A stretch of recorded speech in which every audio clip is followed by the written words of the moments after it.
टूट गया उन सभी का घमंड जो डेरा सच्चा सौदा के खिलाफ अपनी बातें बोला करते थे और हजूर पिताजी के खिलाफ अपनी बातों को उछाला करते थे। जी हाँ साध संगत जी, सभी साध संगत के लिए आ गई है एक और गुड न्यूज। और जनवरी माह के भंडारे पर होने वाले शुभ कार्य के इंपॉर्टेंट जानकारी के साथ हम इस वीडियो पर आए हैं। तो इस वीडियो के लिए आप सभी साध संगत से हाथ जोड़कर विनती करना चाहते हैं, वीडियो के लास्ट तक बने रहना है और वीडियो को लाइक करके इस चैनल को सब्सक्राइब नहीं किया है तो इस चैनल को सब्सक्राइब कर लेना है। साध संगत जी, हजूर पिताजी की इंपॉर्टेंट जानकारी के साथ सभी साध संगत के लिए एक जानकारी लेकर आए हैं।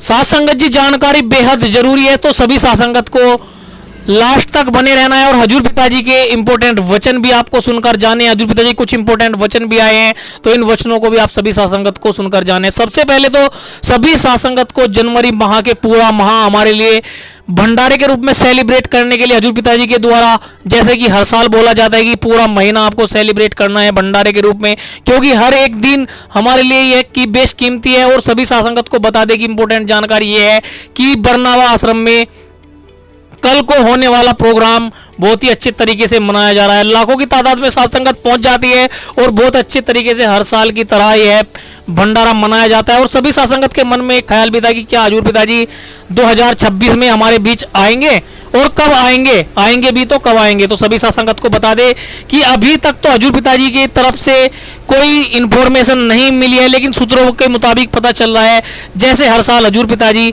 15 से 20 जनवरी के आसपास पैरोल फरलो ली जाती थी। इस बार भी हजूर पिताजी की पैरोल या फरलो के लिए कोर्ट में वकील के द्वारा अपील की जा रही है और कोर्ट के नियम अनुसार उस फाइल को पढ़ा जाएगा और हजूर पिताजी का आचरण इस साल कैसा रहा उसके बारे में पूरी इंफॉर्मेशन के साथ साथ हजूर पिताजी को, जैसे ही हजूर पिताजी के लिए कोई जानकारी मिलेगी तो हजूर पिताजी को परमानेंट भी भेजा जा सकता है। तो सभी साध संगत के लिए यह सूत्रों के मुताबिक हम बता दें कि हजूर पिताजी की इंपॉर्टेंट जानकारी लेकर हम इस वीडियो पर आते हैं, तो इसीलिए साध संगत को इस वीडियो के लास्ट तक बने रहना होता है और सभी साध संगत को वीडियो को लाइक करके ज़्यादा से ज़्यादा साध संगत को शेयर भी कर देना होता है। तो सभी साध संगत के लिए जो हमने शुरू में लाइन बोली कि उनका घमंड टूट चुका है, जी हाँ साध संगत जी, अगर यह जानकारी हमें जल्द ही मिले तो बहुत अच्छा होगा। अभी तो हम आपको बता दें कि घमंड कभी भी किसी का परमानेंट नहीं रहता, क्योंकि हजूर पिताजी हमेशा से एक ही बात बताते हैं कि अगर आप ज़्यादा घमंड करते हैं तो एक न एक दिन घमंड का नाक जरूर कटती है, घमंड का सिर जरूर झुकता है, एक न एक दिन उसको झुकना ही पड़ता है। तो सभी साध संगत को बता दें कि एक जंगल में एक पेड़ और कुछ घास की पत्तियां थी जो कुछ ही ऊंची थी घास की पत्तियां, लेकिन एक सागौन का पेड़ था जो काफ़ी ऊंचा था और बहुत हष्ट-पुष्ट था और बहुत ऊंचा पेड़ था। तो वह उन घास की पत्तियों को अक्सर मजाक बनाया करता था कि आप इतनी छोटी हैं, मैं इतनी ऊंचाई पर हूं, आप कभी भी इतनी ऊंचाई पर नहीं आ पाओगी जितनी ऊंचाई पर मैं हूं। तो साध संगत जी, हजूर पिताजी जो बात बताते हैं कि घमंड का हमेशा सर झुकता है, तो उसी प्रकार से उस पेड़ को भी बहुत तगड़ा घमंड था अपनी ऊंचाई के होने पर। वो हमेशा घास को चिढ़ाता था और घास की मजाक बनाता था। तो घास इस बात से थोड़ा नाराज जरूर होती थी, थोड़ा उसको दुख होता था, लेकिन वह भगवान से यही अरदास करती थी कि भगवान हे परमपिता परमात्मा, आपने हमें जैसा भी बनाया है अच्छा है। साध संगत जी, हजूर पिताजी बिल्कुल सेम टू सेम यही बात बोलते हैं। तो उसी प्रकार से एक दिन अचानक से बहुत बड़ा तूफान आया और तूफान आने के बाद वो तूफान इतना जोरों से था कि घास, तो आपने देखा होगा जब बड़ा तूफान आता है घास इतनी लचीली होती है, वह इधर उधर को होकर फिर से सीधी खड़ी हो जाती है, बल्कि जड़ से नहीं उखड़ती। लेकिन सागौन के पेड़ से उस हवा के झोंके को, उस तूफान के झोंके को संभाला नहीं गया और उस तूफान के झोंके से सागौन का पेड़ जड़ से उखड़कर धरती पर गिर गया। जी हाँ साध संगत जी, जब पेड़ धरती पर गिरा तब घास के सामने उसको खुद शर्मिंदा होना पड़ा और उसे एहसास हुआ कि मैं कभी घास की मजाक बनाया करता था, घास की पत्तियों की मजाक बनाया करता था, लेकिन आज मुझे धरती पर गिरना पड़ा और घास की पत्तियां इतना बड़ा तूफान झेलने के बाद भी ऐसी की ऐसी ही खड़ी है। तो साध संगत जी, हमें इस बात से यह भी सीख मिलती है कि हमें कभी भी अपने ऊपर घमंड नहीं करना चाहिए। जिस प्रकार से सागौन के पेड़ को नीचे देखना पड़ा एक छोटी सी घास की तरफ को, उसी प्रकार से अगर हम बड़ी बातें बोलते हैं और ज़्यादा घमंड करते हैं तो एक न एक दिन हमें शर्मिंदा जरूर होना पड़ता है। लेकिन अपने सदगुरु के वचनों पर अगर हम चलते हैं तो हमें कहीं भी, इस जहां में भी और उस जहां में भी, सदगुरु कभी भी नीचा नहीं दिखाना चाहता। तो सभी सासंगत से उम्मीद करते हैं कि आपको कुछ ना कुछ इस कहानी से भी सीखने को मिला होगा। और सभी सासंगत के लिए यह जो इम्पोर्टेंट जानकारी है, बरनावा आश्रम कल बड़ी जोरों शोरों से भंडारा बनाया जाने जा रहा है।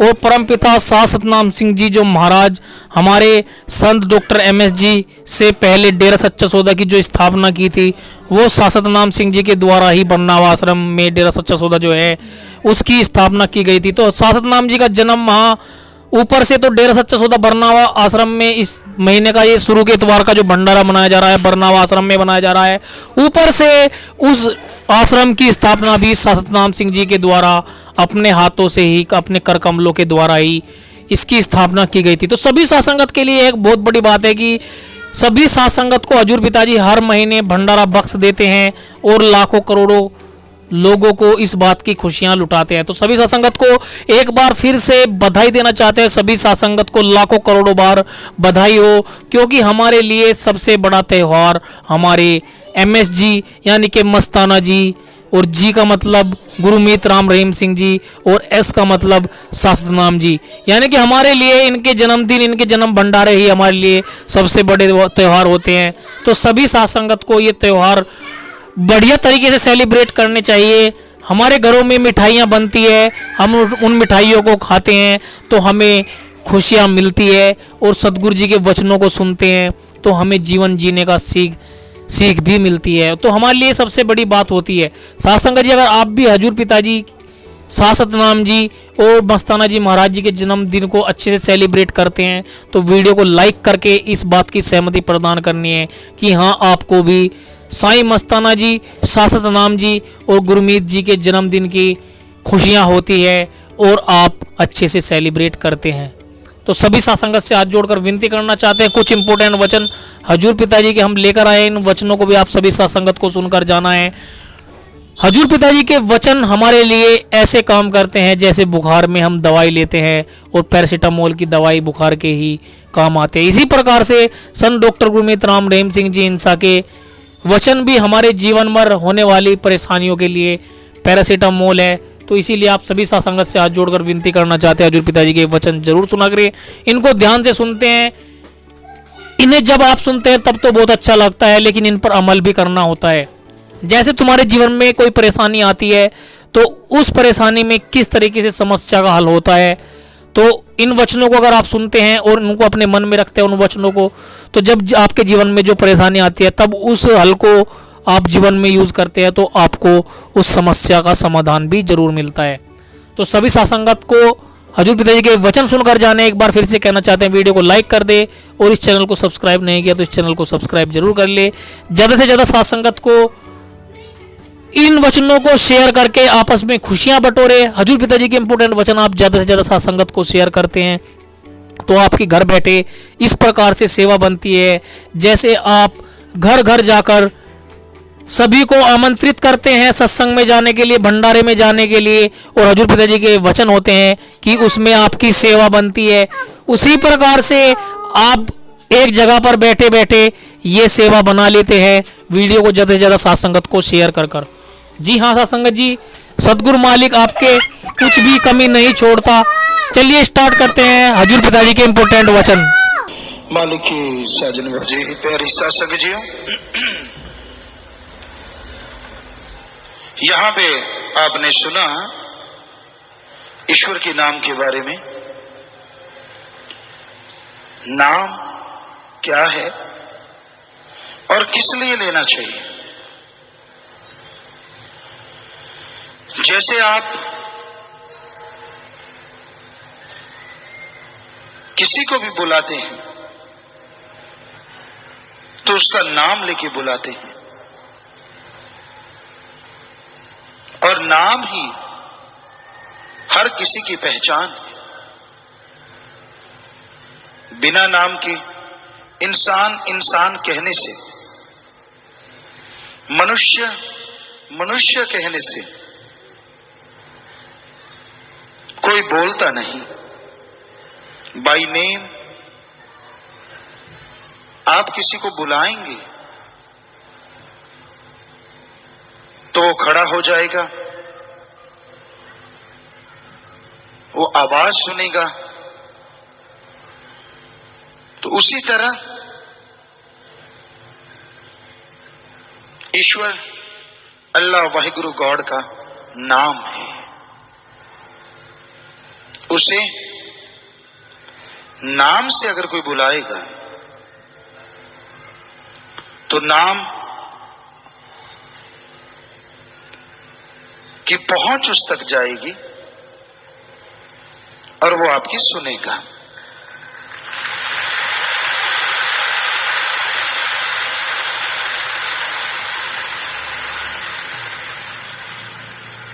उसी नाम को हमारे हिंदू धर्म में गुरु मंत्र, नाम दीक्षा, इस्लाम धर्म में कलमा, इंग्लिश फकीर द गॉड्स वर्ड्स, ये मेथड ऑफ मेडिटेशन,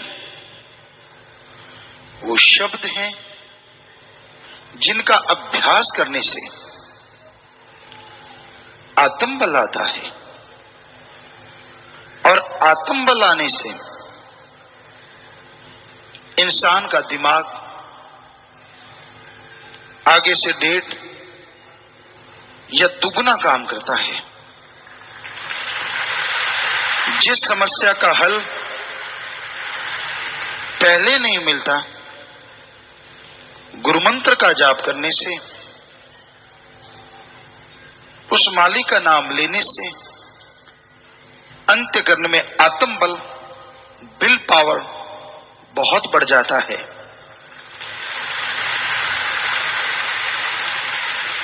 और आत्मबल सफलता की कुंजी है।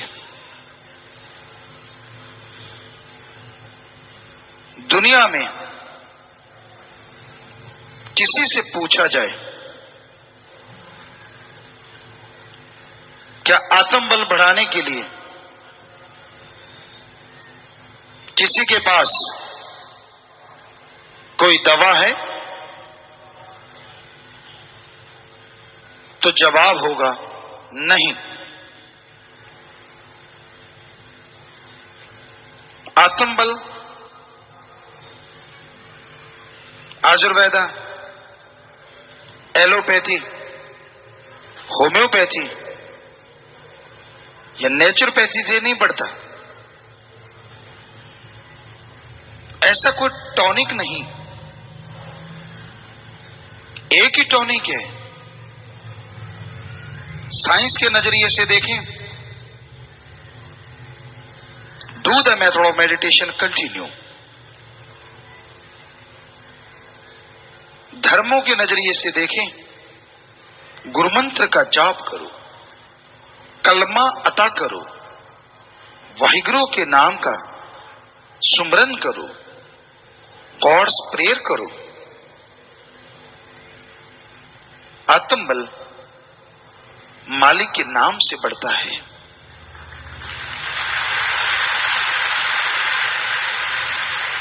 और आत्मबल जिनके अंदर होता है, सफलता उनके कदम चूमा करती है। आत्मबल जिनके अंदर होता है, गम, दुख, दर्द, चिंता सब खत्म हो जाती हैं। उदाहरण के तौर पे ध्यान से सुनिए। माता बहनों से विनती है, चुप रहें। इधर सेवादार बहनें या कुछ बहनें और शोर कर रही हैं, चुप हो जाएं, शांत रहें। तो आत्मबल की बात कर रहे थे। जैसे कोई मरीज है, डॉक्टर कह देते हैं कि ये लाइलाज है, दवाइयां, ट्रीटमेंट होता है, 10-15% फायदा होता है। परिवार वाले भी मान लेते हैं कि अब इसका आखिरी समय है। उस समय अगर वो मरीज गुरुमंत्र कलमा अता करे, दृढ़ यकीन के साथ मालिक की भक्ति करे, तो डॉक्टर देख के दंग रह जाते हैं कि जो दवा 10% काम कर रही थी अचानक 100% काम करने लगती है। जो सांसें थम रही थी अचानक सामान्य होने लगती है। हम हवा में बात नहीं कहते, हम तो आपके सेवादार हैं, चौकीदार हैं। पर हमने देखा 5 करोड़ लोगों को गुरुमंत्र बताया, लाखों मरीजों ने सुमरन करके आत्मबल बढ़ाया, तो 3rd स्टेज का कैंसर, एड्स जैसी बीमारी, भयानक से भयानक मौत जैसे कर्म कैसे टल गए उनको पता तक नहीं चला।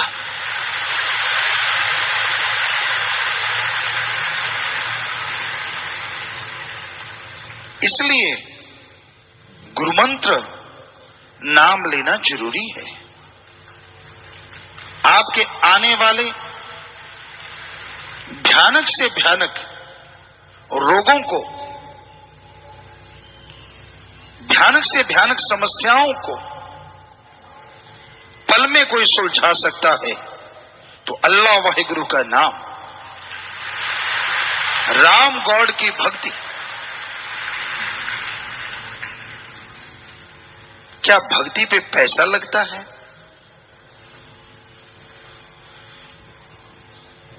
भक्ति पे पैसा नहीं लगता। ये जो 2 बच्चे पिल्लर के पास खड़े, भैया इनको बिठाइए, सारा व्यू रोक देते हैं, आप बैठ जाए बेटा, सेवादार यहां मत खड़े किया करें आप।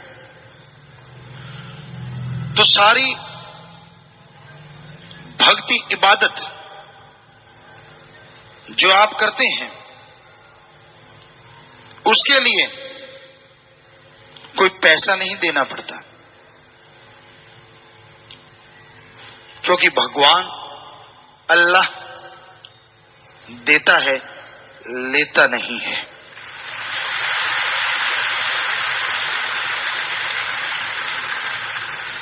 और आदमी भी जब बुरे कर्म करता है, पाप करता है, गुनाह करता है, तब देता है, वरना कोई देता नहीं। हमने सभी धर्मों को पढ़ के देखा। हिंदू धर्म की बात करते हैं, हमारे हिंदू धर्म में लिखा है भगवान से मांगो। क्या मांगो?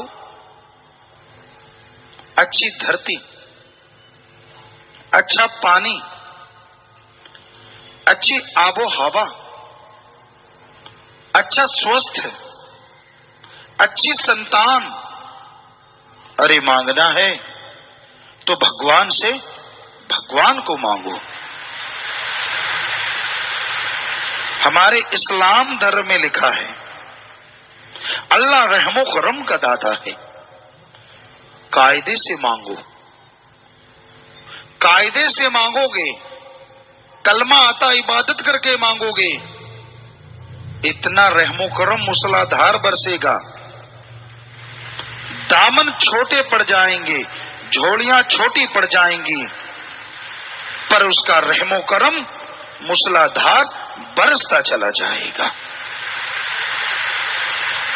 सिख धर्म में हमारे लिखा है जो मांगे ठाकुर अपने से, सोई सोई देवे। कायदे से जो वाहिगुरु से, ठाकुर से, परमात्मा से मांगेगा वो सब कुछ बख्श देता है। हमारे ईसाई धर्म में लिखा है, गॉड देता है, लेता नहीं।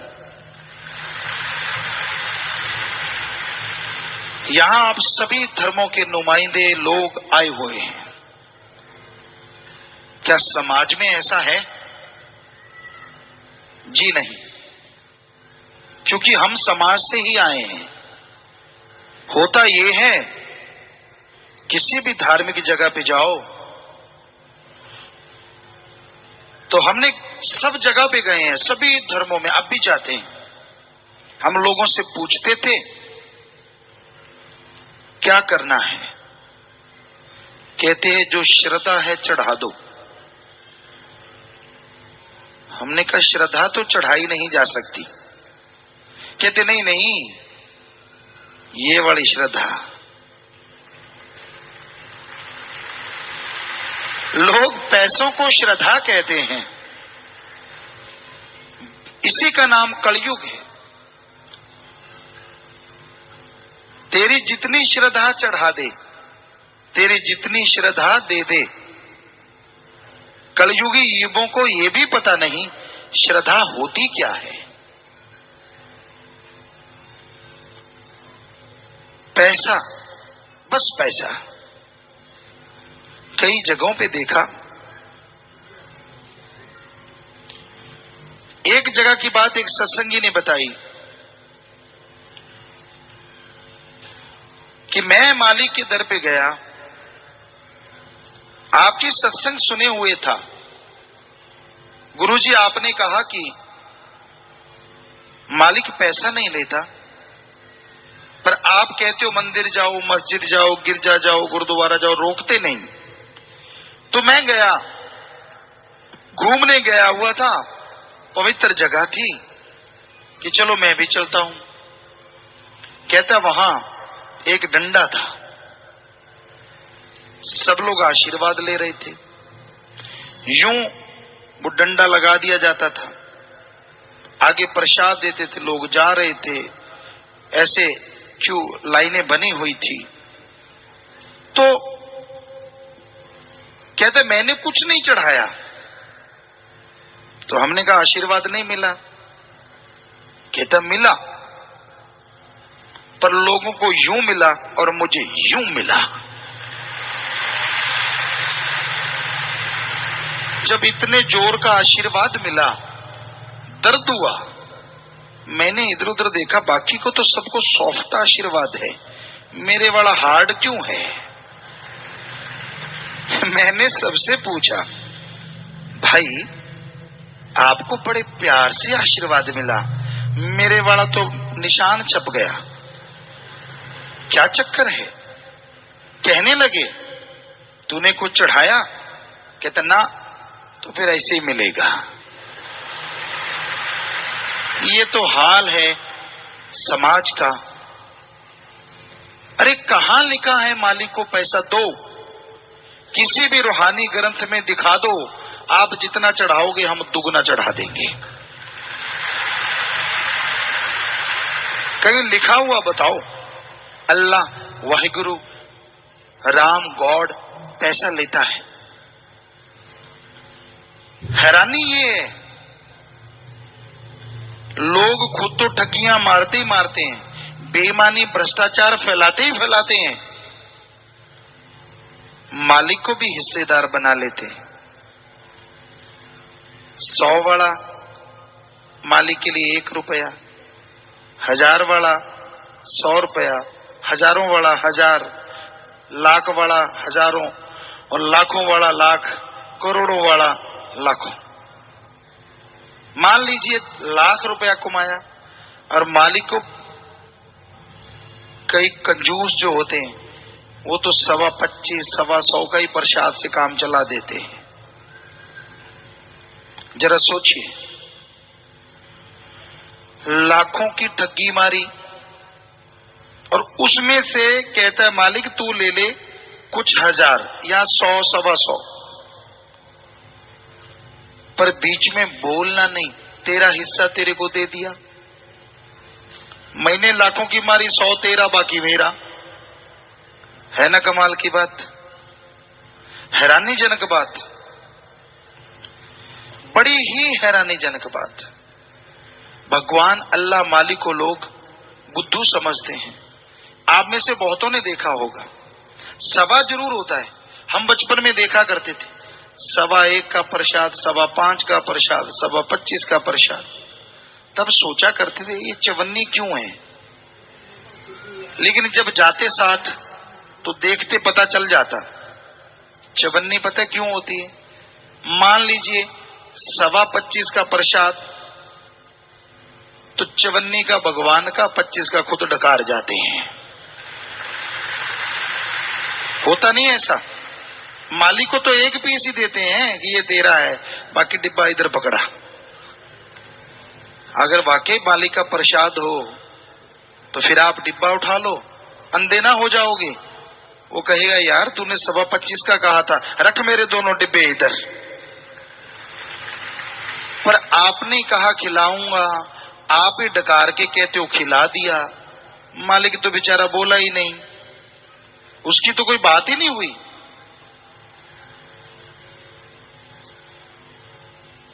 एक बात सुनाते हैं आपको पुराने समय की, लोग कैसे ठगियां मारते हैं मालिक के साथ।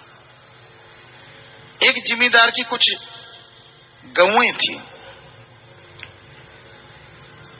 रात को थोड़ा आंधी तूफान आया और वो जो गऊ थी चोर ले गए, काफी सारी गऊ थी। उसने प्रार्थना की, या वो खुल के चली गई कहीं, या कोई चोर ले गया, पता नहीं। मालिक से प्रार्थना की, मालिक मेरी सब गौएं मिल जाएं, मैं तुझे एक गऊ चढ़ाऊंगा। कुदरत मालिक की, उसने ढूंढा, हिम्मत करे अगर इंसान तो सहायता करे भगवान, हिम्मत मर्दा मदद खुदा। तो उसने ढूंढा, गौएं मिल गई। गौएं तो मिल गई, अब भगवान को पूरी गऊ कौन दे, गड़बड़ हो गई। दिमाग की तिकड़म लड़ाने लगा, समझ ना आए क्या करूं। समाज में मास्टर लोग होते हैं ठगी वाले, किसी को कहने लगा यार मैंने ऐसे ऐसे मन्नत मांगी। उसने उसके कान में फूंक मारी, कहता ऐसे ऐसे कर ले, हो गया काम। कहता वाह वाह, चला गया। उसने क्या किया, वही गऊ जो कहा था सबसे बढ़िया गऊ दूंगा, गऊ ले ली और एक बिल्ली ले ली। बाजार में बेचने चला गया। कहता भाई बिल्ली ले लो बिल्ली, गऊ ले लो गऊ। बिल्ली के 200 रुपए और 5 रुपए की गऊ। सारे हैरान, ये पागल है, इसका दिमाग में फर्क है। अरे गऊ के 5 रुपए और बिल्ली के 200। जिम्मेदार ने, किसी ने सोचा यार गऊ बहुत बढ़िया है, ले लेते हैं, बिल्ली को छोड़ देंगे, ये तो पगला है, किसी को क्या पता। अब 205 रुपए दिए, गऊ ले ली, पुराने टाइम की बात। तो खुश होके घर आ गया, पहुंच गया मंदिर में मालिक के पास। मालिक मैंने तेरी गऊ बेच दी, 5 रुपए तेरे गऊ के तू ले ले, 200 तो बिल्ली के हैं वो मेरे। तो लोग ऐसे ठगियां मारते हैं। पहले बचपन में सुना करते थे, एक गाना आया करता था, रब नाल ठगियां क्यों मारे बंदिया, दिन रात पापां च गुजारे बंदिया। तब तो पता नहीं लिखने वाले ने किस ख्याल से लिखा होगा, पर आज वो वाकई 100% सच है। लोग भगवान अल्लाह वाहिगुरु को खिलौना समझते हैं, ठगियां मारते हैं, बुद्धू समझते हैं। हम मंदिर में जाते हैं, मस्जिद में जाते हैं, गिरजा गुरुद्वारे में जाते हैं, जाना चाहिए। हमारे गुरु पीर पैगंबरों की पाक पवित्र वाणी होती है, वहां सजदे करो, नमन करो, लंबे लेट के जैसे आपका दिल करे, इज्जत करो। लेकिन उसमें पता क्या लिखा होता है? हिंदू धर्म में भगवान कण कण में है, इस्लाम धर्म में अल्लाह ताला जर्रे जर्रे में मौजूद है, सिख धर्म में वाहिगुरु तो बिना कोई जगह नहीं, और ईसाई धर्म में गॉड इज एवरीवेयर। लेकिन लोग क्या करते हैं वो देखो, श्रद्धा वाली जगह पे जाएंगे, चमड़े के जूते उतारेंगे, सिर पे रुमाल चढ़ाएंगे, हाथ मुंह धोएंगे, वहां सजदा नमस्कार करेंगे, श्रद्धा चढ़ा के आएंगे, बाहर आके जूते पहनेंगे, ठगी बेईमानी भ्रष्टाचार में घुस जाएंगे। अरे वहां इतना सत्कार क्यों किया? कहते वहां तो भगवान का घर है। पर भगवान के घर वाली पवित्र ग्रंथों में तो लिखा है गॉड इज एवरीवेयर, भगवान तो हर जगह है। तो जब तू बाहर आता है, क्या बाहर भगवान नहीं तेरे हिसाब से कमरे में ही रहता और उसको ताला लगा देते हो? गॉड इज एवरीवेयर, वो तो हर जगह है। फिर आप ये कैसे करते हो? बाहर आके ठगियां मारते हो, बेईमानी करते हो, तब मालिक नहीं होता? वो तो कण कण में जर्रे जर्रे में मौजूद है भाई, वो तो तेरे अंदर रहता है, हर किसी के अंदर रहता है। क्योंकि वो कण में हो सकता है तो इतने बड़े शरीर में क्यों नहीं हो सकता? तो लोग धर्म का नाम लेते हैं, धर्म के काम बहुत कम करते हैं। लोग न राम खिलौना जाना, अल्लाह को, वाहिगुरु को, राम को लोग खिलौना समझते हैं। जब जरूरत पड़ी तो काम ले लिया, जरूरत नहीं तो काम नहीं लेते, उसको बुलाते तक नहीं। तो भाई जब दुख आता है, परेशानी आती है, मुसीबत आती है, हर कोई मालिक को याद करता है। जब सुख शांति होती है तब कोई याद नहीं करता। तो सुख शांति में याद करो, दुख में सुमरन सब करें, सुख में करे न कोय। जो सुख में सुमरन करे तो दुख काहे को होए। क्या आप इनडायरेक्टली दुख को बुला तो नहीं रहे कि जब दुख आएगा तो याद करूंगा? क्या इनडायरेक्टली आप परेशानियों को बुलावा तो नहीं दे रहे कि जब वो आएंगी तब सिमरन करूंगा, भक्ति करूंगा, आगे पीछे नहीं? अगर सुख शांति में सुमरन कर लो, भक्ति कर लो, तो आपको कभी दुख आएगा नहीं। यही है हमारे धर्मों का असूल। 15 मिनट सुबह, 15 मिनट शाम, 24 घंटे में से आधा घंटा क्या आप अल्लाह वाहिगुरु राम के लिए नहीं दे सकते? और काम धंधों के लिए आप टाइम देते हो, क्या मालिक के लिए थोड़ा समय फिक्स नहीं कर सकते? करना पड़ेगा। अगर आप आने वाली भयानक बीमारियों से बचना चाहते हो, परेशानियों से बचना चाहते हो, आत्मबल हासिल करना चाहते हो और बुलंदियों को छूना चाहते हो, तो आत्मबल जरूरी है। श्रद्धा कौन सी होती है? बस लास्ट में आपको यह बताना है। पैसे की श्रद्धा नहीं होती। श्रद्धा होती है जैसे आपका बेटा है,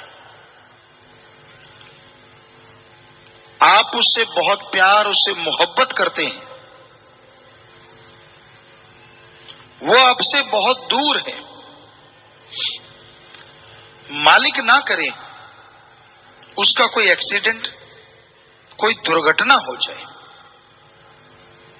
आप फोन करते हैं, कुछ पता नहीं चलता, चोट लगी, कितनी लगी, अभी जान है या बचा या नहीं बचा, जब आपको पता नहीं चलता, तो आप फोन करते हैं, कुछ पता नहीं चलता, चोट लगी, कितनी लगी, अभी जान है या बचा या नहीं बचा। जब आपको पता नहीं चलता, तो जब आपको पता नहीं चलता और ये पता चलता है सिर्फ कि उसका एक्सीडेंट हो गया तो आंखों से बेअख्तियार आंसू बहने लगते हैं, झड़ी लग जाती है आंसुओं की, आप तड़प जाते हैं, आप व्याकुल हो जाते हैं। ये श्रद्धा है आपकी अपने बेटे के प्रति मोहब्बत है। ऐसी श्रद्धा जो आपकी अपने बेटे बेटी के साथ है, रुपए में 100 पैसे बेटे बेटी के साथ आपकी ऐसी श्रद्धा है, ऐसी श्रद्धा आप भगवान के लिए, अल्लाह के लिए, गॉड खुदा रब के लिए रुपए में से 10-15% बना लो, मालिक आपके सामने ना आए तो हम गारंटी देते हैं। ये है श्रद्धा, ये है भावना, पैसे वाली भावना। आप देते रहते हो, लोग खाते रहते हैं, आप खुश, मैंने मालिक को दिया, खाने वाले खुश, उन्होंने मालिक से लिया, बीच में ही रगड़ा रगड़ी, मालिक के पास एक नया पैसा नहीं जाता। सच्ची बातें कड़वी होती हैं पर यह हकीकत है। अल्लाह, वाहिगुरु, गॉड, खुदा रब कभी किसी से पैसा नहीं लेता। हमने हमारे हिंदू धर्म के अवतार श्री राम, श्री कृष्ण जी जो भगवान कहलाए, सिर्फ अवतार ही नहीं थे, राजा महाराजा थे, उन्होंने भी करके खाया। गुरुकुल में रहे, रोटी बनाई, पशुओं को चराया, आश्रम की खेती की, इसलिए उन्होंने लिखा कर्म जोगी बनो और ईश्वर की भक्ति करके ज्ञान जोगी बनो। इस्लाम धर्म के पैगंबर मोहम्मद साहब सारी जिंदगी करके खाया, इसलिए उन्होंने लिखा हक हलाल की रोजी रोटी खाओ और अल्लाह की इबादत कलमा अता किया करो। सिख धर्म के 10 गुरु सहवान सारी जिंदगी करके खाया, इसलिए उन्होंने लिखा दशानवादी कीर्त करो और वाहिगुरु का नाम लो बंड के शको। ईसाई धर्म के पैगंबर ईसा मसीह सारी जिंदगी करके खाया, इसलिए उन्होंने लिखा हार्ड वर्क करो और गॉड्स प्रेयर किया करो। तो हम आपको गारंटी देते हैं, ओम हरि अल्लाह गॉड खुदा रब वाहिगुरु भगवान प्रभु परमात्मा मालिक, जो भी नाम लेते हैं आप उसका, वो दाता था, दाता है और दाता ही रहेगा, वो मंगता नहीं हो सकता। उसका सच्चा संत, पीर, पैगंबर, वो कभी किसी से कुछ लेके नहीं खाता, तो मालिक तो कैसे लेके खाएगा। यही हकीकत है, यही सच्चाई है। तो भाई यही वास्तविकता धर्मों की है। बहनों आराम से बैठी रहा करो, इधर ध्यान दिया करो। कोई बीमार होता है, आश्रम में बहुत से पागल आते हैं और राम नाम से कोई थोड़ी सा दवा से ठीक होके चले जाते हैं, तो आप टेंशन क्यों लेते हो?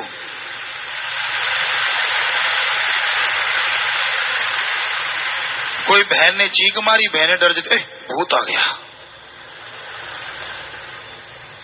भूत और राम नाम में काल महाकाल नहीं आता, भूत ने तो क्या आना है।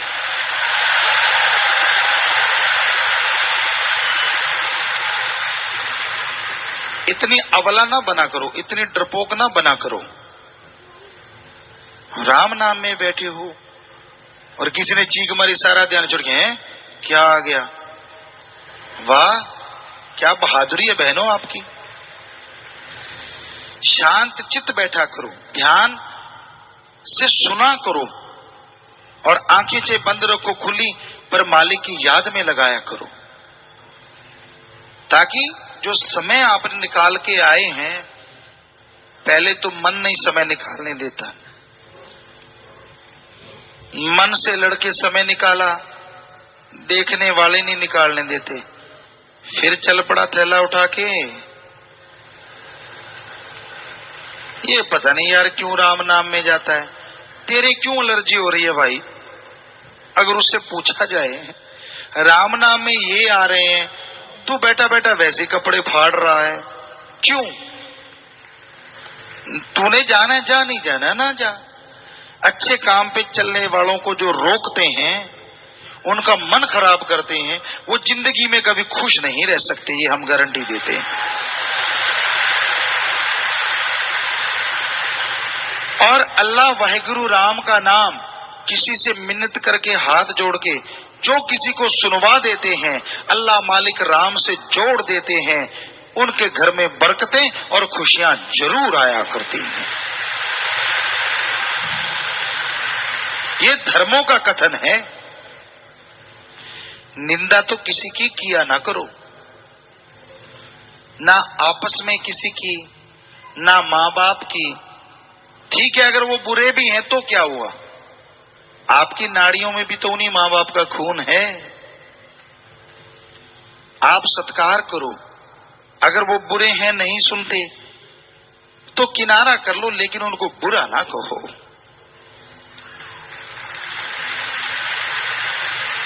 पर निंदा 100 गौ घात समाना, यह रामायण में, पवित्र रामायण में लिखा है। पर निंदा 100 गौ घात समाना। सिख धर्म में तो पवित्र गुरबाणी में पृष्ठ के पृष्ठ भरे पड़े हैं। निंदा भली किसी की नाही, मनमुख मुग्ध करन, मुंह काले तिन निंदका, नरके घोर पवन। साफ लिखा है, पवित्र गुरबाणी पढ़ के देख लेना, किसी को भ्रम हो तो। निंदा भली किसी की नाही, किसी की निंदा ना करो, किसी की भी। मनमुख जो मन के कहने से, मुग्ध जो मूर्ख होते हैं, वही ऐसा कर्म करते हैं। मुंह काले तिन निंदका, हमें लगता है इसकी व्याख्या करने की जरूरत नहीं। नरके घोर पवन, इस्लाम धर्म में लिखा है।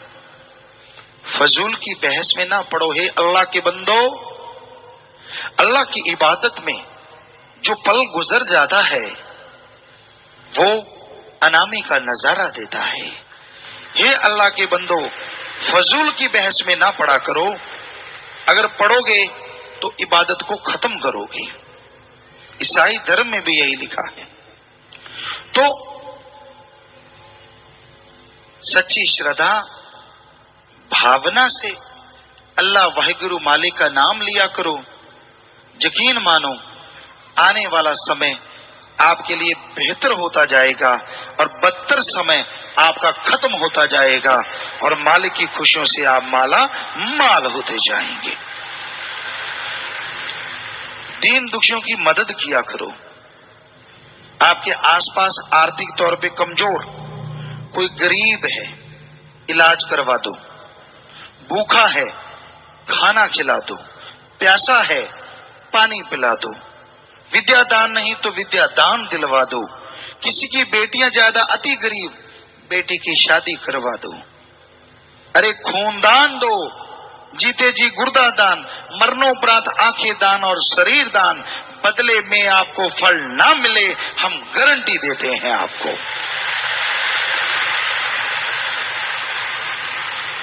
और कहीं पैसा चढ़ाते रहो, जितना मर्जी उड़ाते रहो, फल मिलेगा कि नहीं हमारी कोई गारंटी नहीं।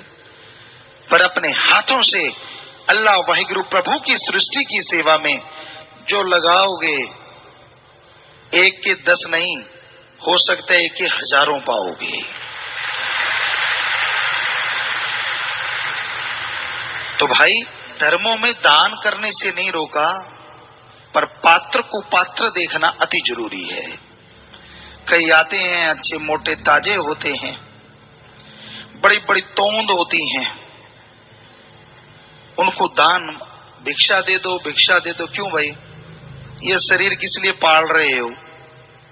मांगन मरन समान है, अरे मत कोई मांगो भीख, मांगन से मरना भला, ये सतगुरु की सीख। कई तो डराते हैं। हम अपनी बात बताते हैं, आप जानो आपकी खुद।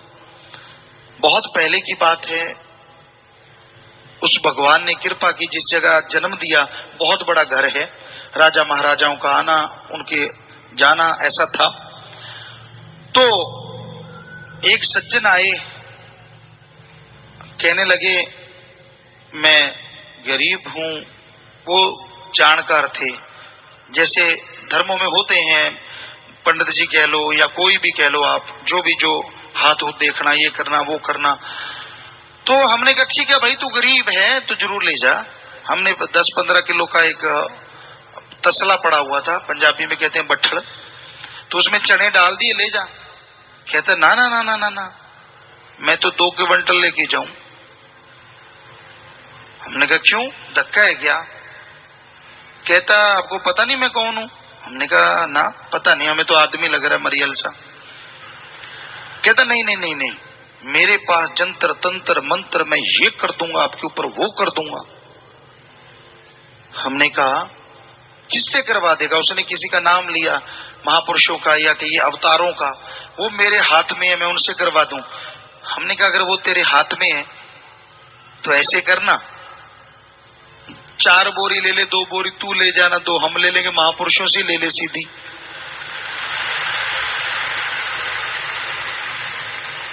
हमें डराता क्यों है? अगर वो उनमें इतनी ताकत है और तेरे बस में है, क्योंकि हम तो धर्मों को पढ़ा करते थे बचपन से, उसमें तो कहीं नहीं लिखा, लेकिन लोग ऐसे बना देते हैं। हमने कहा ये तेरा गलत फहमी है भाई, भगवान तो किससे मांगता ही नहीं। कहता देखना आपकी फसल उजड़ जाएगी, और भगवान की कृपा से आगे से डबल हुई। तो फिर जब भी वो सज्जन आता गांव में, हम बच्चों को एक दिन सुना रहे थे, वो जब भी आता पूछता छोटा नंबरदार गांव में है कि नहीं है, हमारे बारे में। क्योंकि हम टूर्नामेंटों में बहुत जाते थे, लगभग 32 नेशनल गेम खेलते और बहुत सारा, तो हम बाहर रहते, तो वो जरूर पूछता। हमें कोई दोस्त मित्र बता देते कि भाई तेरे बारे में वो पूछ रहे थे, और जब हम नहीं होते तो आ जाता, और जब होते तो चला जाता वापस। कहता ना अब मांगने की जरूरत नहीं। सो प्यारी साथ संगत जी, हम उससे कहा करते इतना ठीक है तेरा शरीर, बीमार तो तू नहीं, दिहाड़ी कर, लोगों को 5 देते तेरे को 10 दे देंगे, और बता, दिहाड़ी कर, चल मजदूरी कर, हम भी करते हैं मेहनत, तू भी कर हमारे साथ। कहते ना धूप लगती है। तो ये आपने आदत डाली है, लोगों को हराम की खाने की आदत पड़ गई। कोई आता है, बहनें तो खास करके, कई बहनें तो ऐसी हैं इनके अंदर वास्तु शास्त्र घुसा हुआ है। भाई भी हैं इसमें, बड़े बैठे होंगे। पहले तो होते थे अनपढ़ लोगों को ठगने के लिए छोटे छोटे, वही 2 बोरी चने की दे दे। आज उन्होंने अपना रूप कन्वर्ट कर लिया है। वास्तु शास्त्र होता है, आपके मकान का मुंह नॉर्थ में होना चाहिए, साउथ में होगा तो डूबोगे। और हमने दिल्ली में, बॉम्बे में, आप भी जाके देखना, जिनके मुंह साउथ की तरफ है उनको अरबोंपति होते देखा है। अब जो वो शास्त्र विद्या जानते हैं उनके हिसाब से तो उनको तो कंगाल हो जाना चाहिए ना, क्योंकि उनका मुंह साउथ की तरफ है। इतने गपौड़ मारते हैं, यहां से रसोई इधर नहीं होनी चाहिए, उधर होनी चाहिए। आप जितना मर्जी बढ़िया नक्शा बना लो, उन्होंने मीन में एक निकालनी है, अगर नहीं निकालेंगे तो पैसे कौन देगा? अरे रसोई अगर आप घर की बहनें खाना बनाती हो, गेट के पास होनी चाहिए, ताकि आते जाता आपको पता चलता रहे, प्लस उसका धुआं घर में ना आए। ये 2 चीजों का ध्यान रखो। बाकी मकान जिधर को मुंह करके मर्जी बना लो। अगर गांव में है तो थोड़ी धूप आनी चाहिए, ऐसा हो जाए और कोई बात नहीं। साउथ में मुंह करने से और कुछ नहीं होता, थोड़ा गर्मी गेट में आ जाती, अदरवाइज ऐसा कुछ होने वाला नहीं है। तो ये फजूल की बातें हैं। तो प्यारी साथ संगतियों, इन पाखंडों से बचिए। बहुत पाखंडी हैं, कई सत्संगी उलझे हुए हैं। वो भी चुपके यार पिताजी ने रोका था नहीं, बुला लो। इधर से हमसे वचन करवाने, उधर से उनको बुलाना, उनको चुपके सारा कुछ पूछ पचा के वो फिर ऐसा टांग अड़ा जाते हैं, नहीं तेरे घर में तो ये है, यहां पे ये दबाना पड़ेगा, वहां से वो निकालना पड़ेगा। क्यों ऐसा करते हो? एक सत्संगी आया, कहता जी मैं गया और मुझे को बता दिया तू 15 दिन के बाद मरेगा। तो हमने कहा तू राम नाम वाला है, तूने हाथ दिखाया क्यों? कहता वो डॉक्टर था, नब्ज देखते देखते हाथ भी देख लिया। ये टू इन बने घूमते, कहते डॉक्टरी हिसाब से सही निकला मरीज। कहता डॉक्टरी नहीं तो फोक्टरी सही। पंजाबी च कहते ना फोका फोक्टरी, फोके में काम चल जाए क्या पता। तो अजीबोगरीब बातें हैं समाज में। तो इन पाखंडों से बचो प्यारी साध संगत जियो। कुछ नहीं पड़ा इन चीजों में। आपके घर में बस रसोई का थोड़ा सा ध्यान रखिए, उससे स्मेल ना आए, घर में धुआं ना आए। अदरवाइज जहां मर्जी जैसा मर्जी आप अपने हिसाब से घर बना लीजिए। बिल्कुल नहीं आता तो किसी अच्छे जानकार से थोड़ा करवा लीजिए ड्राइंग वगैरह। बाकी ऐसे चक्रों में पड़ने की जरूरत नहीं है। नारा लगाइए, जिस दिन मर्जी आप मकान का मुहूर्त कीजिए, जिस दिन मर्जी शुरुआत कीजिए, कोई दिन बुरा नहीं होता। तित बार ना जोगी जाने रुत मान ना कोई, जा करता सृष्टि को साजे अपे जाने सोए। सो किसी पाखंड में ना पड़ो, किसी ढोंग में ना पड़ो। ईश्वर अल्लाह राम मालिक की भक्ति इबादत किया करो और नेकी के रास्ते पे चला करो, ताकि मालिक की खुशियों से झोलियां भर जाएं। सत्संग, यहाँ एक अल्लाह वाहिगुरु मालिक की चर्चा होती है। यहाँ परम पिता परमात्मा से मिलने का ढंग सिखाया जाता है।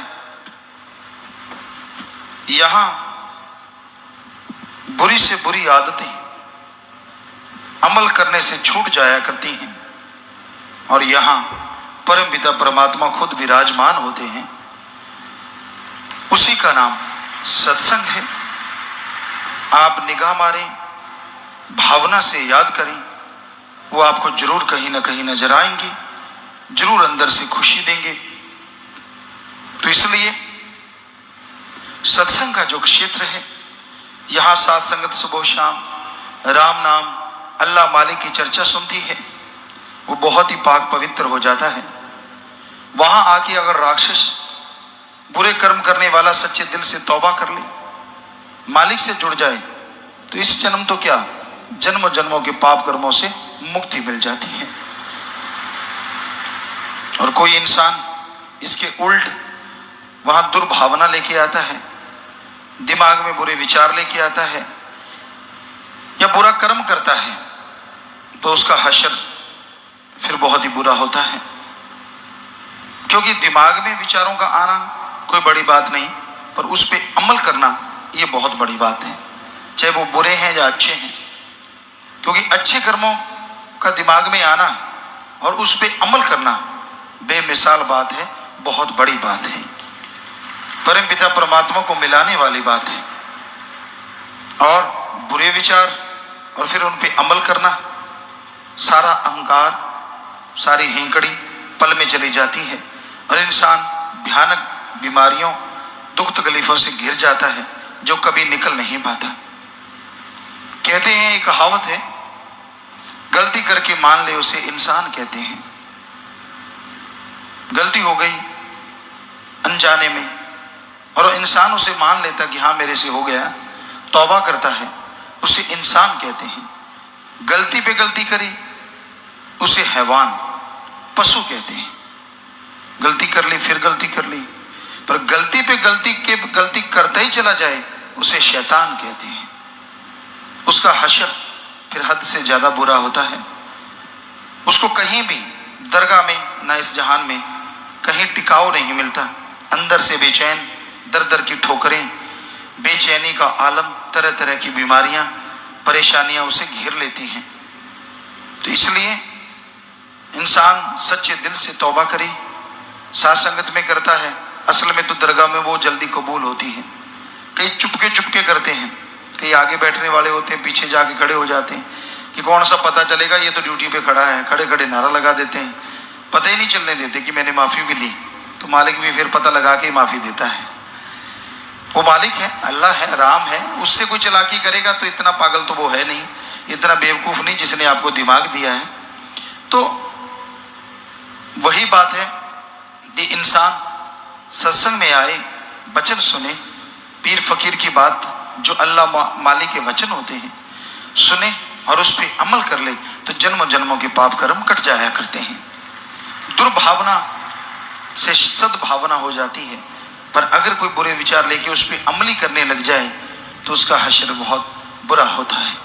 इसलिए भाई कभी भी सत्संग में आओ, मालिक के यहाँ नाम की चर्चा होती है, अल्लाह वाहिगुरु भगवान के नाम की चर्चा होती है, वहाँ बैठ के आंखें लगानी है तो अल्लाह वाहिगुरु की तरफ लगाइए, ख्याल लगाने हैं तो अल्लाह वाहिगुरु मालिक की प्रीत की तरफ लगाइए, और शरीर लगाना है तो परम पिता परमात्मा की तरफ लगाइए। इसको शोपीस मत बनाइए कि तुझे कोई देखे तो आंख में टक्का करे, तो ये करे वो करे। हो सकता है वो चीज ही चली जाए जिसके ऊपर आप मान करते हो, जिसके ऊपर गुमान करते हो। इसलिए कभी भी बुरा कर्म ना करो, ना सोच रखो। सत्संग का दायरा ऐसा जबरदस्त होता है, आप एक शिक्षार्थी की तरह आओ, विद्यार्थी की तरह आओ तो ऐसी शिक्षा लेके जाओगे जिससे आप ही नहीं, आपका परिवार ही नहीं, कुलों का उद्धार हो सकता है। और अगर आप बुरा सोच रखते हैं, बुरा ख्याल रखते हैं तो आप ही नहीं, कुलों का भी, जो आपके बच्चे परिवार हैं उन पे भी असर लाजमी पड़ता है। तो इसलिए भाई सत्संग सुनो, अमल किया करो, दिखावे की जरूरत नहीं है। कई ऐसे ढीठ होते हैं, इतने बेशर्म होते हैं, उनको कोई फर्क नहीं पड़ता, वो दिखावा करते रहते हैं और साथ वालों को पता होता है कि हाँ भाई ये देखो कितना ढीठ बना हुआ है, और उसको लगता नहीं मेरा तो किसी को पता ही नहीं है। एक कहावत है और हमने उसको देखा है, कहते हैं कबूतर की तरफ जब बिल्ली आती है ना, कबूतर आंखें बंद कर लेता है, अपने को बिल्ली दिखती ही नहीं। बिल्ली को और मजा हो जाता है, उसको खाने में आसानी हो जाती है, वो झट से पकड़ती है और टुकड़े टुकड़े कर देती है। हमने देखा है ऐसा। तो कई लोग इतने ढीठ होते हैं, सारी गलतियां करते हैं, सब कुछ बुरे कर्म करते हैं और वो आंखें मूंद लेते, कहते किसी को पता ही नहीं, मेरा तो पता ही नहीं चलता। वाह भाई वाह, तू अदृश्य हो जाता है जब गलतियां करता है। कोई तेरे पास बटन है जो किसी को दिखता ही नहीं, लोगों की आंखें लगी हैं, बटन तो है नहीं। सो वो सब देखते हैं, और मालिक अल्लाह राम से कैसे बचोगे? वो तो कमरे के अंदर क्या, बाहर क्या, जंगल बियाबान क्या, समुद्रों के पार क्या, समुद्र के अंदर क्या, पताल में क्या और आसमान में क्या, हर जगह, हर पल, हर समय, हर किसी को वो देख रहा है। उसको उससे पर्दा कैसे करोगी? इसलिए जो नियम आपके लिए तय हैं उन पे अमल करो, क्योंकि भक्ति मार्ग एक ऐसा मार्ग है, यहाँ से अगर फिसल गए तो दोमट माटी की तरह है, चिकनी माटी, मुल्तानी माटी कह लो, कि पैर फिसल गया तो फिर फिसलते ही चला जाता है। पीर फकीर ही एक ऐसा होता है जो उसका हाथ पकड़ के उसे संभालता है। और कैसे संभालता है? उसे वचन सुनाता है, भाई सत्संग में सुना रहे हैं, मान जा, बुरे कर्म छोड़ दे, बुरे कर्म मत कर। अब अगर फिर भी वो पीर फकीरों की बातों के परकच्चे उड़ाता है तो फिर उस फिसलने वाली जगह पे ऐसा गिरता है, कोई अंग बेप्रवाह परमपिता शास्त्रनाथ जी महाराज ने भजन में लिखा है, कोई अंग सबूता नहीं बचता जदों आप मोहारा हो जावे, फिर कुछ बचाव का लिए रहता नहीं।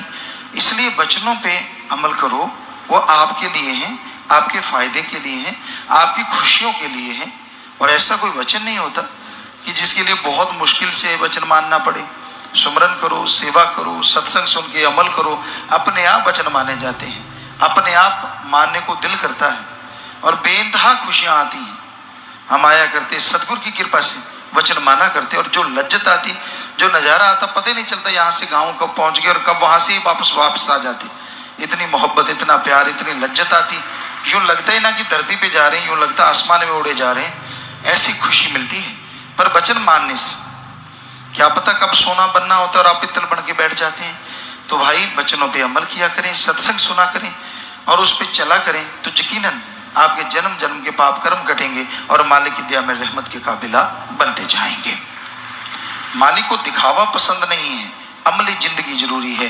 दिखावा करना, पाखंड करना, ढोंग ढगोसले करना ये लोगों को प्रभावित करने के लिए काफ़ी है, पर अल्लाह को या उसकी किसी फकीर को ये चीज़ प्रभावित नहीं करती। वो तो हकीकी जीवन, आप अपने ज़िंदगी में अच्छे कर्म करो, भले कर्म करो, वचनों पे रहो, तो अपने आप चाहे कहीं भी हैं, मालिक आपकी संभाल करेंगे, आपको परमानंद की बख्शिश करेंगे।